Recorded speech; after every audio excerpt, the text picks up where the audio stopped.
Good morning sa mga kapatiran natin, unang-una sa Dalahican, sa ating mga kapatiran sa Calle Marino, sa mga kapatid natin na nandyan, na nakikinig sa Tansa, sa Noveleta at sa Rosario. Tayo po ngayon ay mayroong pagkakataon na muling makapanalangin sa araw na to ng Huwebes. Ito po ang araw kung saan talagang specific po nating maipag-pray ang ating pong bansa. Ito po ay ang araw na to ay gawa ng Diyos at may pagkakataon po tayong muling dumulog na sabay-sabay para ipanalangin po ang ating bansang Pilipinas. So, gusto ko po kayong dalhin sa Proverbs 29 verse 2. Ang sabi po dito, when the godly are in authority, the people rejoice. When the wicked rule, the people groan. Sa Tagalog po, kapag matutuwid ang namamahala, nagdiriwang ang madla, ngunit kapag ang nangunguna ay masama, sila'y lumuluha. So, kitang-kita po dito sa verse na binasa natin na may dalawang klase ng namumuno. Una, matuwid at ang masama. At ang matuwid na namamahala, ang sabi doon, ang tao ay may kagalakan.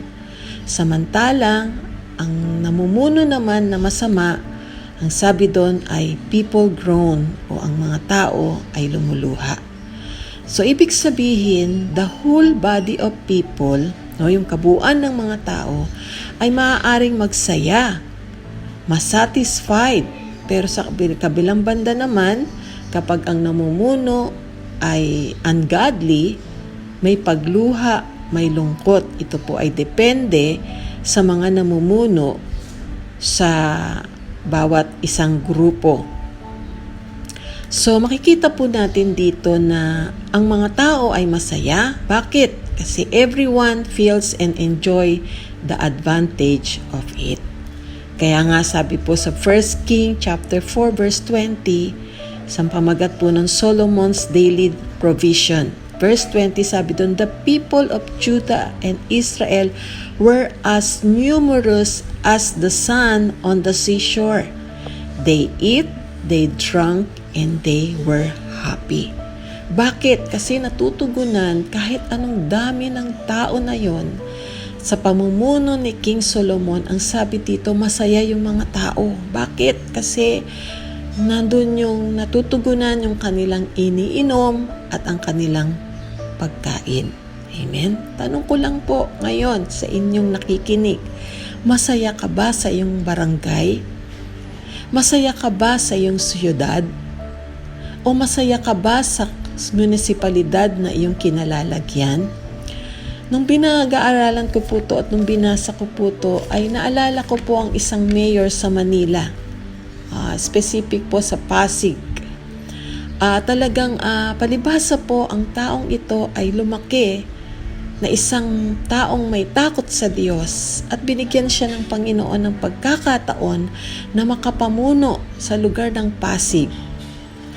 Talaga pong makikita po natin ang kanyang pamumuno ay may banal na takot sa Diyos.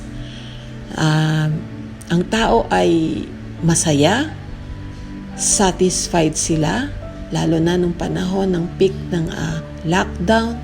Provided po ang ayuda sa mga tao, pera man yan, pagkain man yan, kahit ang mga frontliners ay provided po ng mga sasakyan para hindi sila mahuli at magawa nila ang kanilang tungkulin sa hospital bilang mga frontliner. Andyan po yung merong pre-public consultation, na andyan din po yung ibang mga tinatawag nating healthcare, housing program. Ilan lang din po yan sa mga namumuno na may puso para sa Diyos at may puso para sa tao sa paglilingkod.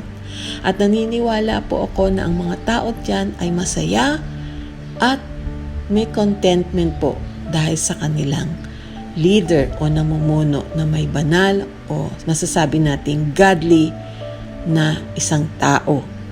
Sabi nga, when the wicked rule in power, the people groan. Umiiyak. No? Bakit? Naghihirap, nagugutom. At masasabi nating mataas pa ang antas ng maaaring krimen dahil sa kawalan. Napakaliwanag po ng salita ng Diyos na napakasarap na ang namumuno, no? Lalo na sa atin, sa mga barangay, ay ang mayroong takot o makadiyos na tao.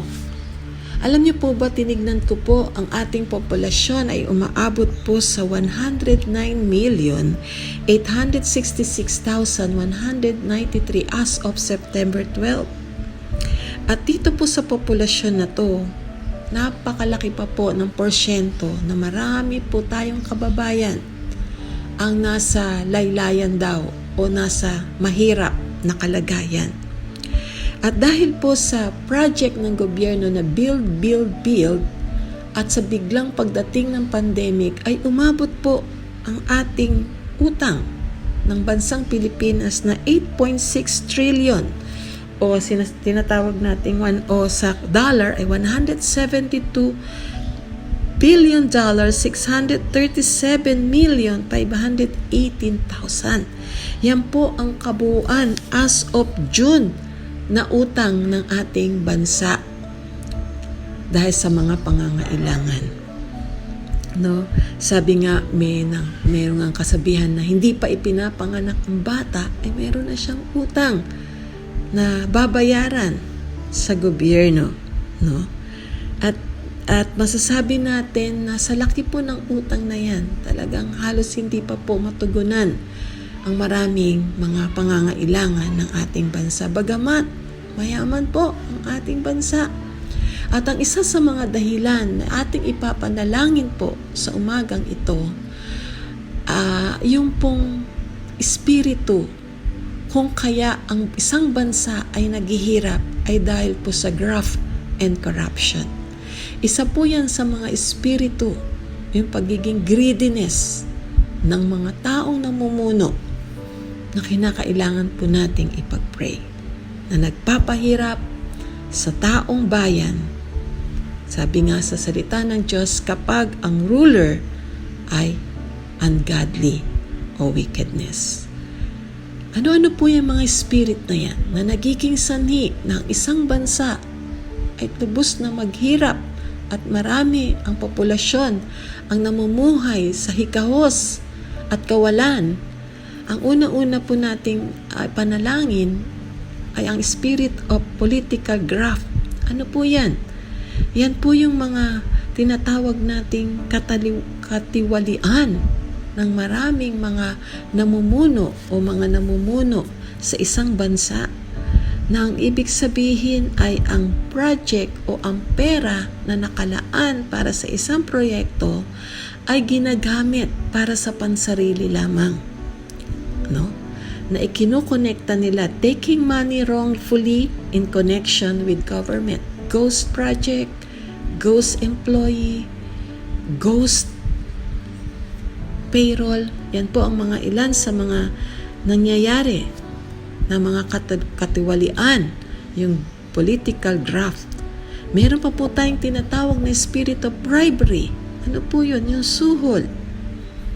At marami rin po mga ahensya sa ating bansa ang naandyan po sa bribery. No? May mga malalaki pong kumpanya na dapat magbayad ng tamang buwis, pero nare-reduce iyon sa napakababang halaga. Hindi po dapat yon, no? Bakit pumapayag ang mga ahensya? Pasensya na po kayo dahil nakikinabang po ang mga iilang tao sa nadi-discount nilang dapat na bayaran ng malalaking kumpanya. No? Ano pa po? Embezzlement o yung pagdarambong, paglustay ng pera ng bansa, no?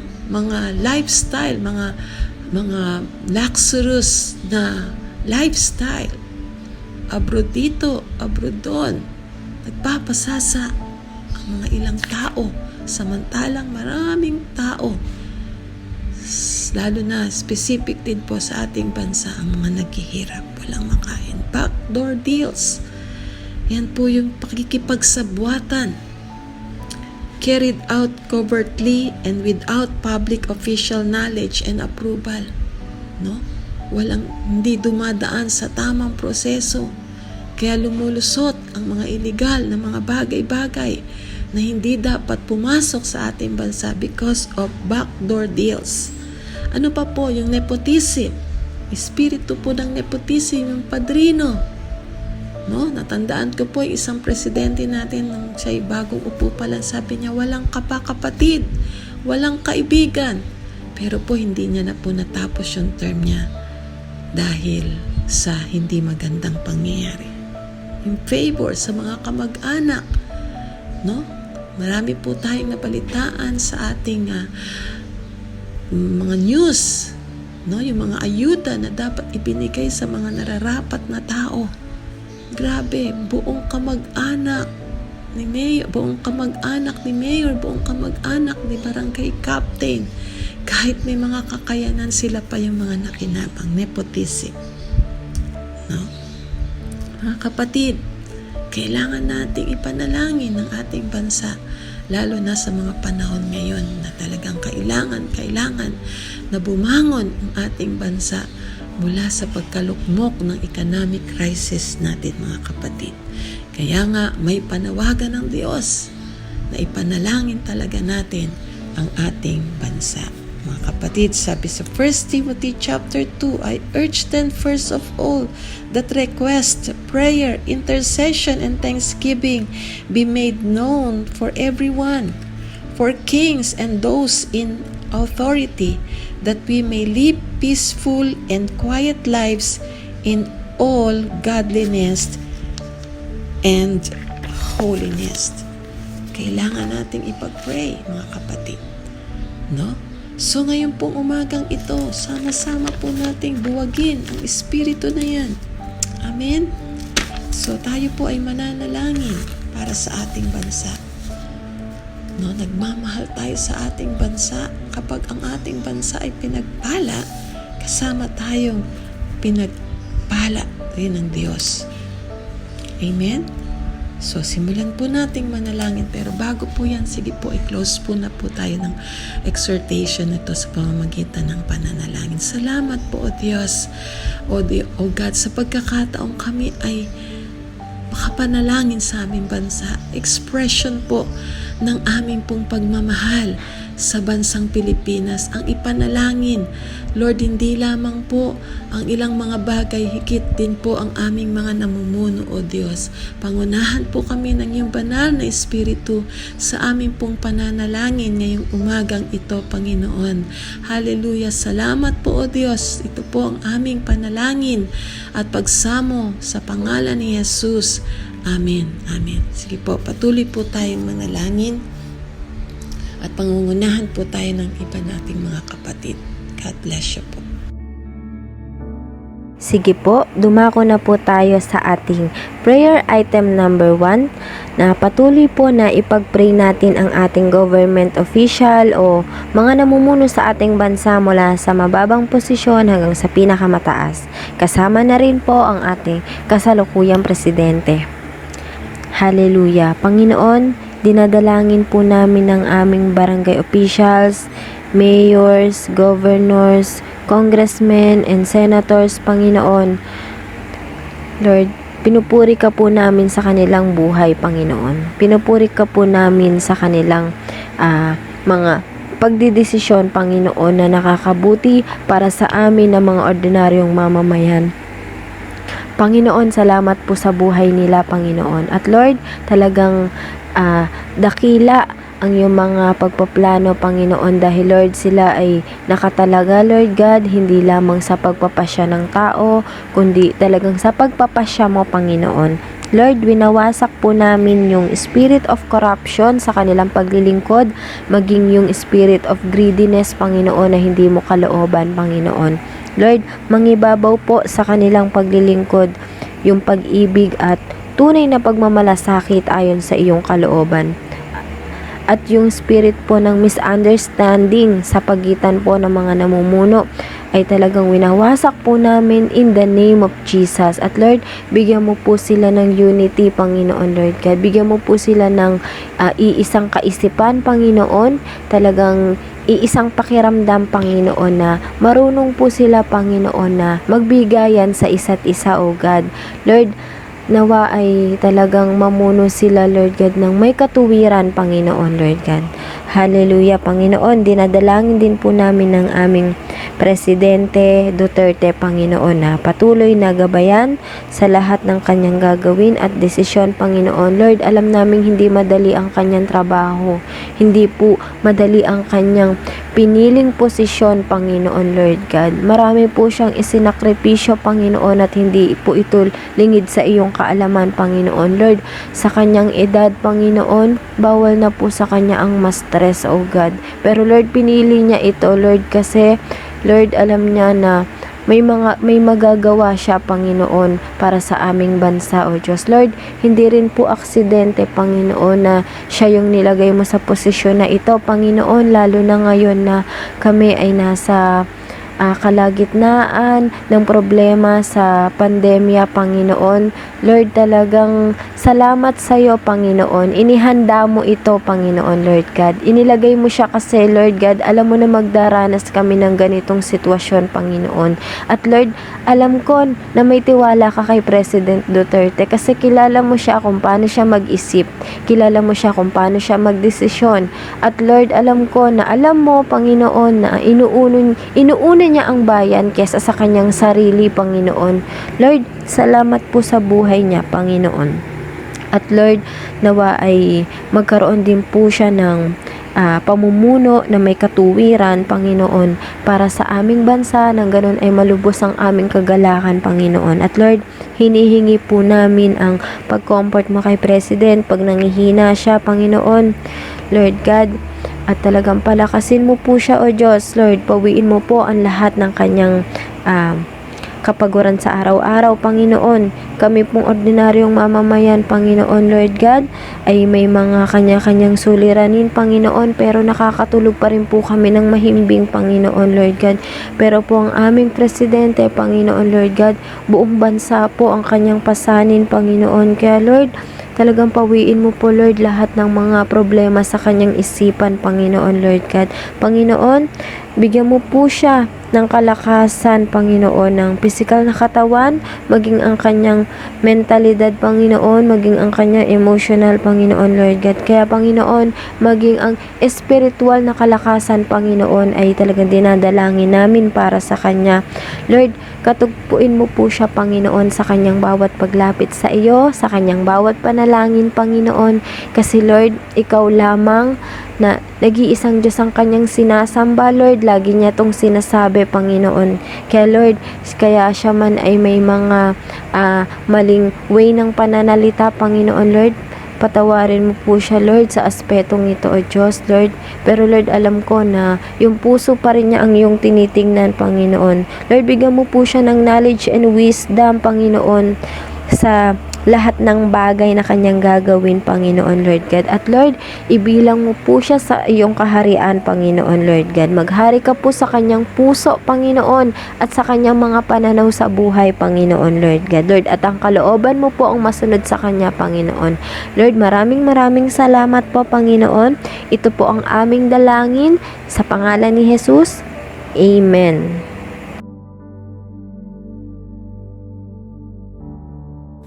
Samahan niyo po akong manalangin. Prayer items number 2. Pag-pray po natin ang mabilis na pagbangon ng ating bansa sa pandemic at ang malaking utang ng ating bansa na umabot sa 8.6 trillion pesos. O Diyos Ama sa langit, itinataas ko po sa inyo ang bansang Pilipinas. Ang aming stock sa exchange ay muling sumigla. Sabi nga po ni Rong Qian, World Bank Senior Economist, she believes that pandemic will not weaken Philippines' economic fundamentals because Philippines plunges into recession as economy shrink. Salamat sa aming presidente dahil unti-unti niyang ibinabalik ang pagbubukas ng mga big and small establishment with their guidelines to be followed. Lord, help our president dahil sa mga pagbubukas ng mga malls, factory, restaurant, hotels, and even our beautiful scenery like Tagaytay and Baguio. We know that it is a big decision. Lord, ikaw nga po ang gumabay. Mag-ingat sa aming mga negosyo, maliit man ito o malaki, for them to be very careful sa pag-iingat na gagawin nila sa pagpasok at pag-uwi ng kanilang mga trabahador. Ingatan mo nga po sila against the killer virus na ipinangangambahan ng lahat. Also, Lord, the decision of our President to allow provincial buses in Metro Manila, give them the knowledge and wisdom kung paanong pag-iingat ang gagawin para di makalusot ang virus sa sasakyan. Lord, tulungan mo rin po ang mga jeepney drivers na talagang ayusin ang plastic na nagsisilbing harang sa mga pasahero. Ganon din ang tricycle driver. Talagang ipatupad ang no face shield, no face mask, no entry policy sa mga sasakyan, ganon din sa business establishment. Sa amin pong agrikultura na higit na naapektuhan sa pandemic na ito. Dahil nga po sa pandemic na nangyayari, nangabulok ang kanilang mga aning gulay, prutas, nalugi sila. Lord, tulungan mong muli silang makabangon. Maiabot ng gobyerno ang kanilang tulong sa aming mga magsasaka na nakikisaka lamang ang iba sa hindi nila lupa. Lord, loobin mong maabot sila ng aming presidente. Mabigyan sila ng pangpunla o binhi para muling makapagtanim. At ang tanim ng mga magsasaka ay may kukontrata ng kukuha at di na sila ang magpupunta sa bayan upang isakay, buhatin at ibenta ang kanilang produkto. Tulungan mo sila na ang puntahan ng mga wholesalers, ng mga negosyante upang maging maalwan na iyon sa kanila at di na maging isipin pa kung paano ang gagawin sa kanilang mga ani. Huwag mo pong hayaang mabulok ang kanilang produkto. Ang mga OFW na umuwi dahil sa kawalan ng trabaho ay muling makapagtrabaho sa ibang bansa na di na gaanong apektado ng pandemic. Ang mga bansang zero virus na kagaya ng Italy at iba pang bansa na mapaba na ang pandemic. Ang proyekto po ng aming presidente ay maipagpatuloy in spite of so many opposes na ginagamit ang pandemic upang di matuloy ng aming presidente ang kanyang plano. Like that of roads and bridges. Tulungan mo po siyang maituloy ito. Also the war against drug. Patuloy na mapuksa at mapigil ang pagpasok ng droga sa aming bansa. Mahuli, masawata at mapanagot ang kumukonsinti nito sa custom at sa mga pantalan sa baybaying dagat. Tulungan mo ang aming mga Coast Guard na itinalaga ay di corrupt, di mabayaran at huwag i-allow na mapasok kami ng droga. Magtalaga ka, Lord, ng matitino, maayos at di nalalagyang opisyales ng gobyerno sa custom at sa bantay dagat upang di makapasok ang droga at mga raw materials na gamit sa paggawa ng droga sa bansang Pilipinas, kagaya ng shabu at iba pang droga. Ganoon din mahuli na ang mga may taniman ng marijuana sa bansang Pilipinas. Maging ang mga opisyales ng ahensya, PhilHealth, matrace na ng kapulungan, bubuuin para sila imbestigahan, malaman kung sino-sino ang nagkukuntsabahan para sila kumita, para mandaya. Alisin mo po ang mga korap, mandaraya sa bawat ahensya ng gobyerno ni President Duterte. Maialis na sila sa kanilang pwesto at mabibigay sa higit na mahusay, higit na tapat at may malasakit sa bansang Pilipinas. And I know and declare in the name of Jesus, tataas ang ekonomiya ng bansang Pilipinas. Kaya Lord, sa mapagpalang kamay mo lamang kami umaasa. Sa mapagpala at makapangyarihan mong kamay, alam namin na ang bansang Pilipinas ay unlad. In Jesus' name I pray. Amen, amen, and amen. Ngayon naman po ay ipatuloy tayong manalangin. Ipag-pray po natin yung spirit of graft and corruption sa ating bansa. Specific na nga po dito sa PhilHealth kung saan di lang po milyon, kundi bilyon pong pera ang nalustay po at ngayon ay kasalukuyan pong iniimbestigahan. Pag-pray po natin na huwag tigilan ito ng mga gobyerno hanggang sa matuntun po talaga yung mga taong may kinalaman dito sa corruption na ito. Mga kapatid, let us bind the spirit ng graft and corruption, yung spirit of tinatawag nating bribery, backdoor deals, spirit of nepotism, at spirit of embezzlement. Mga kapatid, let's pray and let us agree sa pananalangin natin sa ating bansa patungkol sa pananalapi at sa korupsyon. Hallelujah! Lord, sa oras pong ito, Panginoon, dili po ligid sa inyo, O Diyos, na mga nangyayaring korupsyon sa aming bansa, O God.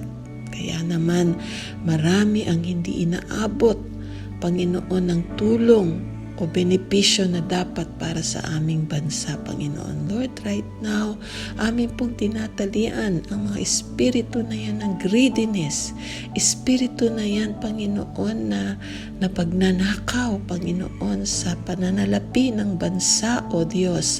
Bigyan mo ng conviction, bigyan mo, Panginoon, ng realisasyon ang mga taong nandyan sa kanilang mga kanya-kanyang posisyon, O Diyos.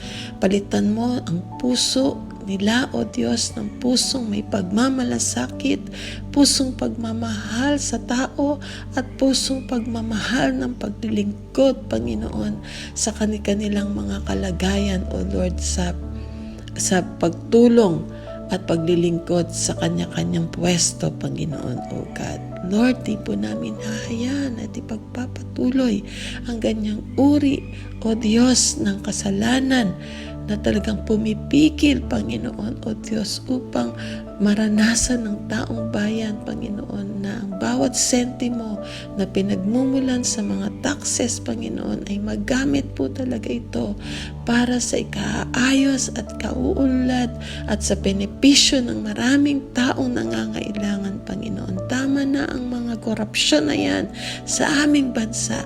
Tama na yung mga nepotism na yan.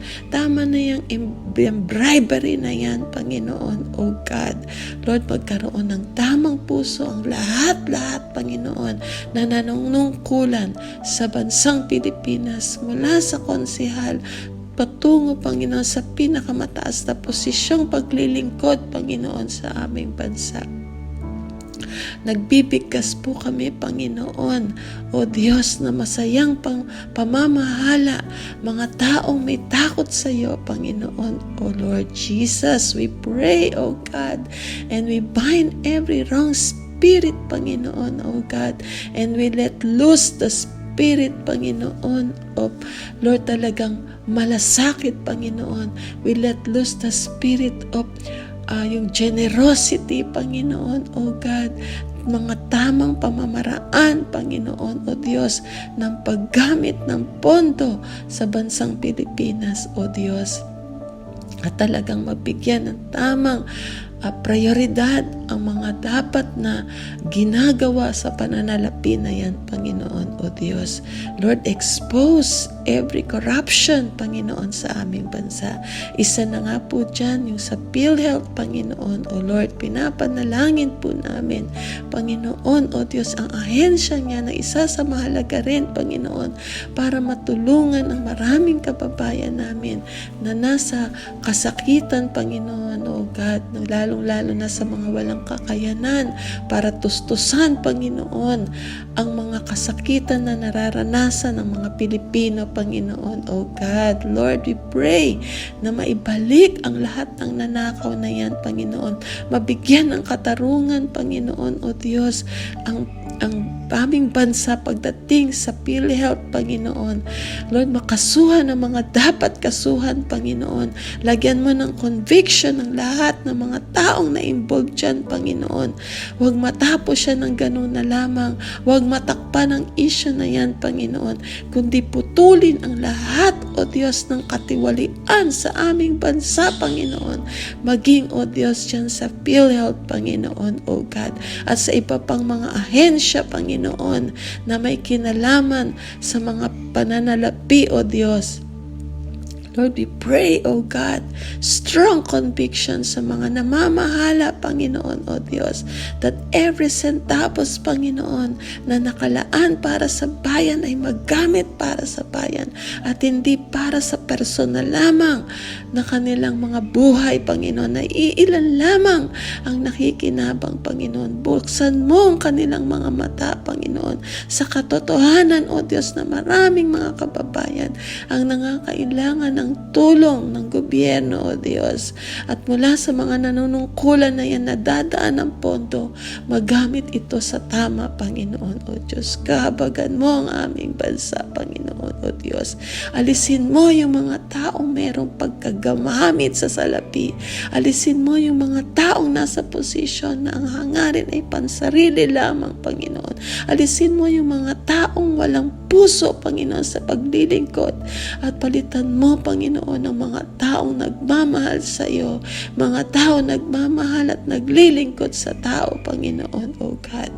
Kagaya ng sinabi mo, Panginoon, hayaan mo na mga godly namamahala, O Diyos, ang maghari, ang manguna, Panginoon, upang ang mga tao, the whole body of people, Panginoon, O God, ay nagre-rejoice because, Lord, natatanggap nila at natutugunan ang mga pangangailangan. Pwede yan, Panginoon, O Diyos, dahil mananalangin at nananalangin po kami na mula sa taas, O Diyos, hanggang sa pinakamababang posisyon ay magkaroon ng iisang motibo na maglilingkod at may banal na takot sa iyo, Panginoon, O God. Salamat, Panginoon, at patuloy na ingatan mo, O Diyos, yung mga taong naglilingkod na may tamang puso para sa iyo, O Diyos. Bigyan mo po sila, O Diyos, ng karunungan, ng kaalaman, Panginoon, paano patatakbuhin, Panginoon, ang kanilang mga nasasakupan, O Diyos. Marami pong salamat, Panginoon, O God. We pray for the 7 pillars of the society, Panginoon, O God. Pangunahan mo sila, O Diyos. Samahan mo sila, Panginoon, O God. Lord, itong aming panalangin at patuloy na nagpapatupad na maganda at mabuting pamumuno, Panginoon, O Diyos, sa aming bansa. Sa pangalan ni Jesus, ito pong aming panalangin. Hallelujah, O God. In Jesus' name, Amen and Amen. Yes, Lord, hallelujah, hallelujah, Panginoon.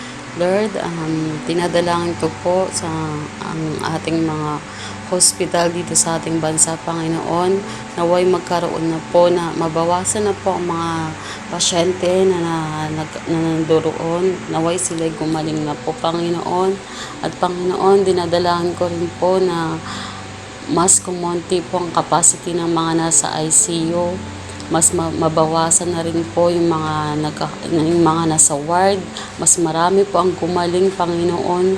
At Panginoon, dinadalangin ko rin po ang aming mga frontliners, lalo na po yung mga doktor na halos napapagod na rin po, Panginoon. Proteksyonan mo sila sa bigat po ng PPE na kanilang dinadala, Panginoon. Pagka inubad po nila ito, talagang sobra po ang pagod nila, ang pawis nila, yung mga nurses po namin, yung mga utility, Panginoon, yung mga janitor sa hospital na yan, Lord, na sila pong nagtatapon ng mga PPE, Lord God.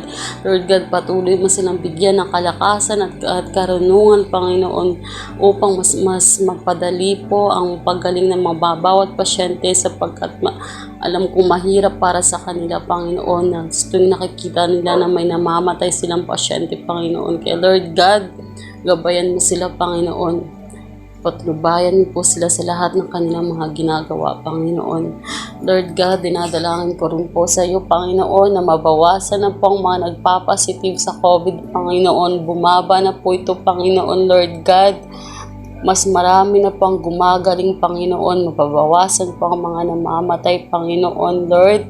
Alam ko, Lord, na may plano ka, may purpose ka kung bakit nagkaroon ng sakit na to, Panginoon, dahil alam ko nalalapit na ang pagdating mo, Panginoon. Ito yung mga signs and wonders mo, Panginoon, Lord God. Lord God, tulungan mo po yung mga nagkakasakit na makarecover na mabilis, Panginoon. At hindi po sila magkaroon ng mga diskriminasyon, Panginoon, sa kanilang mga paligid, Panginoon. Sapagkat sila po nakakaramdam ng mga diskriminasyon, Panginoon.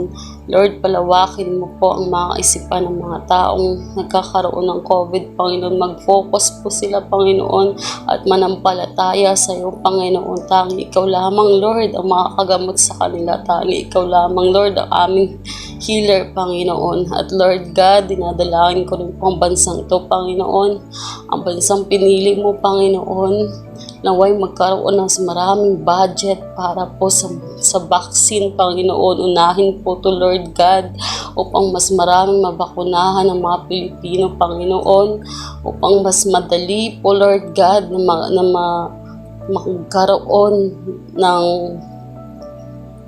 magkaroon, Lord God, ang vaccine na to.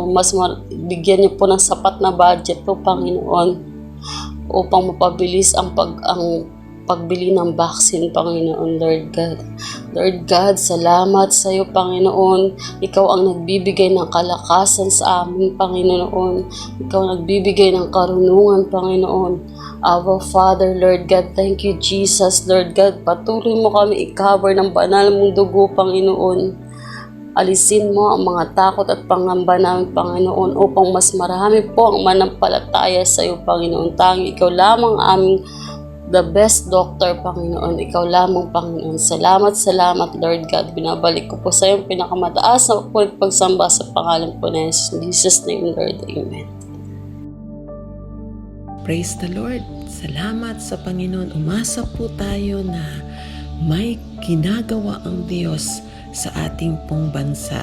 Dahil tayo po ay gumawa ng kanyang kalooban ang makapanalangin. Kaya nga po bilang pagwawakas, gusto ko pong sabihin sa inyo ang sinasabi ng salita ng Diyos.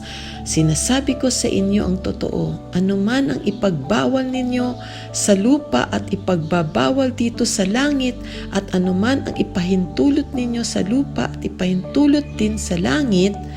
Mga kapatid, ang sabi doon sa Matthew 18 verse 19, sinasabi ko rin sa inyo na kung magkasundo ang dalawa sa inyo rito sa mundo na ipinalangin ang anumang bagay, ipinagkakalob ito ng aking amang nasa langit, sapagkat kung saan may 2 o 3 na nagkakatipon dahil sa akin, kasama nila ako. Amen. So alam natin na may ginawa ang Diyos, may ginagawa ang Diyos sa ating bansa. Amen. God bless you po, mga kapatid. Pwede pa po tayong magpatuloy sa ating pananalangin habang pinapakinggan po natin ang awiting ito. Pwede pa po nating ipagpatuloy yung ating prayer for the nation. Mga kapatid, God bless.